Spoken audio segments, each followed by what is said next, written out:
কথা আলোচনা করতে চাই। সেটা কথা হচ্ছে আমার সোকল শ্বশুরবাড়ির ফ্যামিলি, তাদের সম্পর্কে।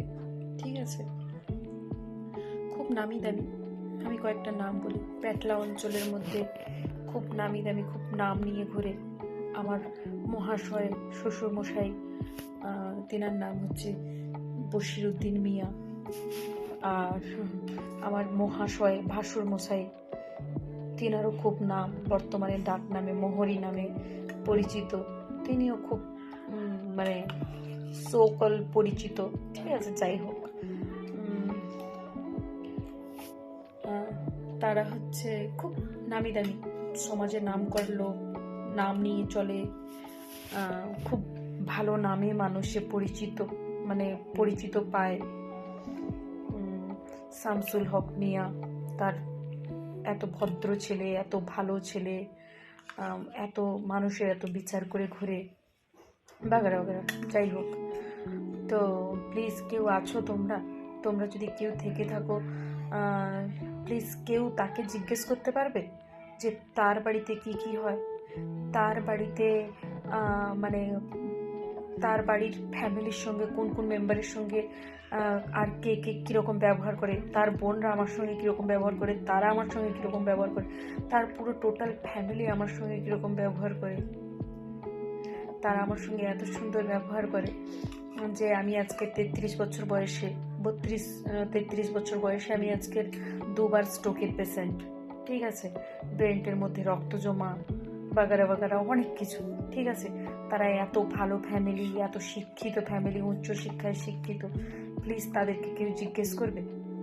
যারা যারা চিনো মোহরি শামসুল হক মিয়া, তাকে একটু জিজ্ঞেস করতে পারবে প্লিজ, অনুরোধ, যে তার বাড়িতে কি হচ্ছে, তার বাড়িতে মানে একটা বাইরের মেয়ে এনে আজকের এত বছর 15 বছর ধরে কিভাবে টর্চারিং, কিভাবে ব্যবহার করা হয়।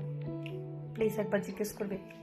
তাদের যে 2টো বোন যাদের বিয়ে হয়ে গেছে, আজকের পর্যন্ত তারা আমার সঙ্গে কীরকম ব্যবহার করে, তারা আমার সঙ্গে কিভাবে, আজকে কিছুদিন আগে পিছলে মাসের জানুয়ারি 29 তারিখে আমাকে স্ট্রোক করে। ঠিক আছে, হঠাৎ আমার বর চলে যায় ব্যাঙ্গালোর। ঠিক আছে, ব্যাঙ্গালোর যাওয়ার পরে কোনো কিছু প্রবলেম ছিল না, তারপরে ব্যাঙ্গালোর চলে যায় হঠাৎ। ব্যাঙ্গালোর, আমি আমার দিল্লিতে কাজ করা পোষায় নয়, ব্যাঙ্গালোর যাচ্ছি, ভালো কথা। ব্যাঙ্গালোর যাওয়ার পরে ওখান থেকে ফোন করে করে নোংরা ভাষায় তার বাপ আমাকে ফোন করে। তার বাপ এত শিক্ষিত ফ্যামিলির ব্যক্তি, তার আমার মানে সকল শ্বশুরমশাই, তিনি আমাকে ফোন করে বলে যে তোমার আজকের এইটা টাকা, আজকের ওইটা টাকা, এই কিস্তি ওই কিস্তি কে দিবে, আমাকে ফোন করে। আরে আমি সত্যি আমি খুব দুঃখিত যে আমি এরকম কোনো ব্যক্তির সঙ্গে আমার পালা পড়ছে, যাদের মানে ছেলেকে ছেলে মনে করা হয় না, বৌমাকে ছেলে মনে করা হয়। যে বৌমা, আর বাকি কারোর জন্য না, বাকি 2টো বউ আছে বাড়িতে, কোনো টেনশন নেই, তারা কাজ করে না, তাদের স্বামী কাজ করে এনে খায়। কিন্তু আমার ক্ষেত্রে হামেশা হয় কি, যে আমার সকল শ্বশুরমশাই তিনি আমাকে জিজ্ঞেস করে যে কোনো কথা হলে, যে কোনো একটা কিস্তি দেওয়ার ব্যাপার হোক, যাই হোক, তখন আমাকে জিজ্ঞেস করে যে তুমি পয়সা পাঠাও না কেন। আমি একটা কথা বুঝি না, যে মানুষের মধ্যে যদি এত ভেদাভেদ ছিল, তাহলে আমাকে তারা বিয়ে কেন করালো? খালি মানে তারা আগে আমাকে বলছে যে মানে তারা নাকি একটা হিন্দু মেয়েকে বিয়ে করলে নাকি তারা জান্নাতবাসী হবে। তো তারা সেই জান্নাতবাসী হওয়ার জন্য আমার পুরো লাইফটা নষ্ট করছে। প্লিজ আমি জনগণের কাছে বিচার চাই। প্লিজ তারা যারা জানো, তারা প্লিজ সেই ব্যক্তিটাকে গিয়ে জিজ্ঞেস করো যে সেই যে আমার একদম মহান, একদম এত ভদ্র লোকের মুখাশে থাকা আমার শ্বশুরমশাই মিস্টার বশিরউদ্দিন মিয়া, আর একদম ভদ্র বেশের দিনাটা কোটে বেড়ানো একজন কি বলে যেন মোহরি, মিস্টার শামসুল হক মিয়া, তাদেরকে কেউ জিজ্ঞেস করতে পারবে যে তারা এভাবে মানে কি লাভটা কি পেল, আমার জীবন নিয়ে খেলা করে লাভটা কি পেল? খালি এইটাই জান্নাতবাসী হবে? সত্যিই কি তারা, তোমরা আমাকে জানাও, সত্যিই কি তারা জান্নাতবাসী হবে আমার সঙ্গে এরকম ব্যবহার করে? আজকের পর্যন্ত আমি একটা বউ, আমি আজকের 15 বছর বিয়ে হয়ে গেছে, 15 বছরে আমি কোনোদিন আমার নিজের একটা ঘর পাইনি, আমি নিজের একটা রান্নাঘর পাইনি, আমি কোনো কিছুই পাই না। আমার স্বামী, তারা যেটা বলে সেটা আমার স্বামী সব কিছু ঠিক, তাদের তাদের দিকটাই টানে। তাহলে আমি কি নিয়ে থাকবো, কেন থাকবো, আমাকে একটু বলতে পারবে? আমার সঙ্গে, আমি জানি আমার প্যাটলার অনেকেই আমার সঙ্গে অ্যাড আছে, প্লিজ তোমরা জানাতে পারবে একটু?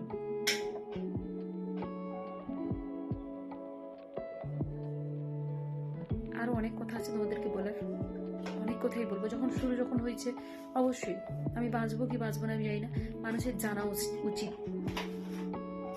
আমি বাঁচবো কি বাঁচবো না সেটা হয়তো আমি জানি না, কিন্তু মানুষের জানা উচিত যে ওদের আসল পরিচয় কি। আমার আমার বড় ননদ, তার তো কোনো তুলনাই চলে না। সে গ্রামের সবাই জানে যে আমাকে কতবার ধরে মারছে, আমাকে পিচ ফেলা রাস্তায় টেনে টেনে নিয়ে গেছে, ঠিক আছে।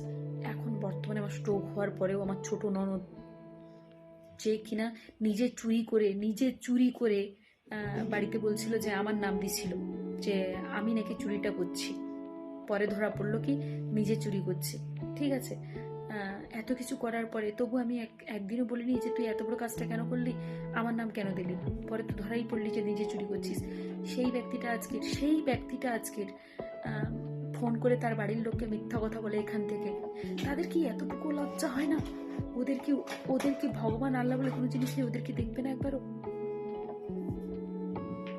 আর আমার প্লিজ, আমার মানে গ্রামের মানুষের কাছে আমার অভিযোগ যে প্লিজ তোমরা দিনের পর দিন, বছরের পর বছর তোমরা দেখতে থাকো, তোমরা সবসময় কেউ জাজমেন্ট দেয়, আরে সবসময় এরকম হয়, বউটা ভালো না, বউটা কি করলো, আজকের পর্যন্ত কোনোদিন দেখছো যে বউটা এরকম কোনো কাজ করছে যেটাতে শ্বশুর বাড়ির মান সম্মান গেছে?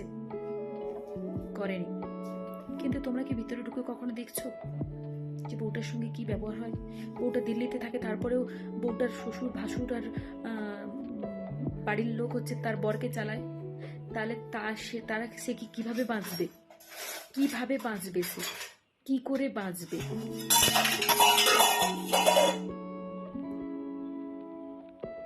ঠিক আছে, আরো আমার অনেক কথা বলার আছে তোমাদের কাছে, প্লিজ তোমরা আমাকে জানাও, কমেন্ট করে জানাও যে আমার কি করা উচিত, ওদেরকে আমার কিরকম ভাবে কি করা উচিত, ওদের উপরে আমার কিভাবে, ওদের বিরুদ্ধে আমি কি অ্যাকশন, কি স্টেপ নিলে আমার জন্য সুবিধা হবে।